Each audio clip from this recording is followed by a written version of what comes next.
हाँ बेटा। अरे आज तो जल्दी आ गए आप। हाँ प्रीति, बहुत भूख लगी है, खाना बना दो। चलो अभी बनाती हूँ। इनका फोन। हेलो। हाँ। आज मैं लेट हो जाऊंगा। क्या आप वही हो तो घर पे कौन आया हुआ है? ये क्या बोल रहे हो? अरे जल्दी से घर पे आ जाओ। पापा ऊपर चले खेलने? अरे आप शूज वगैरह निकाल लो, मैं तब तक इसको सुला देती हूँ। ठीक है।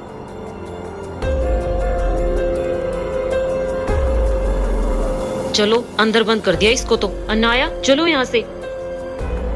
आ गए आप? कौन आ गया था? मैंने उसको अंदर कमरे में बंद कर रखा है। अरे यहाँ तो कोई नहीं है। अनाया कहाँ है? वो तो ऊपर खेल रही है। अनाया।